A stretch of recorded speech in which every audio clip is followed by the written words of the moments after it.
Guys, welcome back to the School of Calisthenics. Today we're talking about how to clutch flag. If you haven't yet subscribed, make sure you click below and then we'll get into this week's tutorial.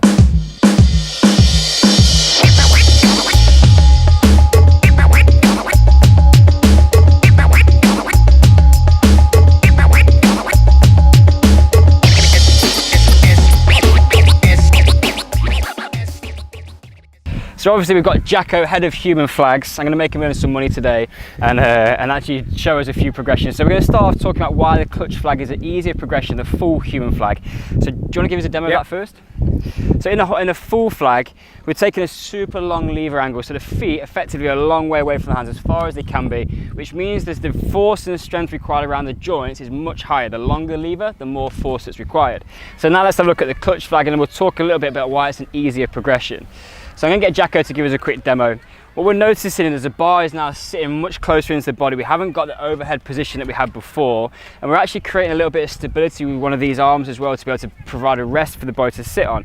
So because the bar is now closer, our point of contact requires less torque, it's more stable around the shoulders, but we're still getting a great exercise which is starting to link the obliques and some pushing strength. Woo. And that is actually a really important ability to be able to perform that contraction with the obliques in the human flag. Yeah, you're really going to feel it on that top side, guys, as well as that bottom arm shoulder pulling down. Like Tim says, it's just, you're nicely nested in there, so it's not, the demand is much easier, and certainly on that top pull from the top arm, it's much easier. Having those shoulders in that tight position just takes out a load of the complexity of the full human flag, where we're worrying about being stable and strong overhead.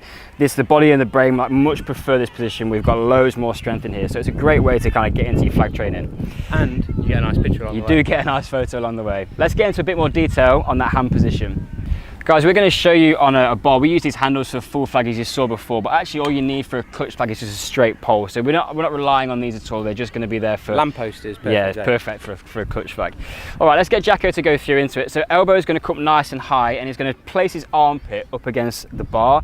Yeah, don't worry about that. So he nestles that guy in there, then he comes around with this top hand and it almost grips in that downward position, thumb facing down, and takes a nice strong grip on here. So keep this bar nice and close and the elbow high.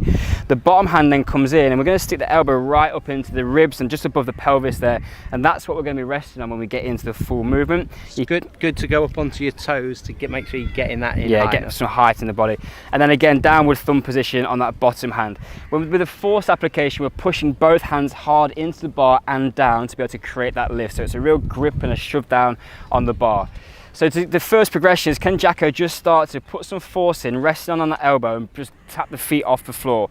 So we're just kind of calling that would be equivalent of a vertical full flag. This is a vertical clutch flag position. So that's our first one. The second one is going to be, again, we're playing around with this lever length. If we keep the knees tucked, it means that we've got less weight out, which means there's a lower demand on the strength required to hold the position. So if you can nail that one, get a few second hold in there, keep resting, keep pushing hard, keep squeezing the bar, and then he can go single leg, and I reckon he's going to transition straight into a double, and that is our clutch flag.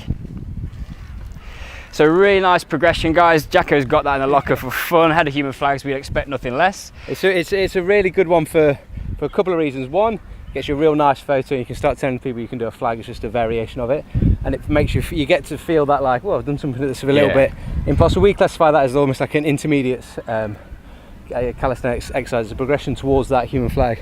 One of the best things about it from my point of view is it teaches you how to keep that hip up connected to that shoulder, using firing the core and the obliques around that side, which is often what we see when we're coaching people with the human flag is the weakest part of their chain. Once they've sorted the arms out in the full human flag, it's getting that strong enough, and this is a great exercise, along with some of the other ones in our tutorials and ebooks on the human flag, for building up that strength there. So it is a great one for that.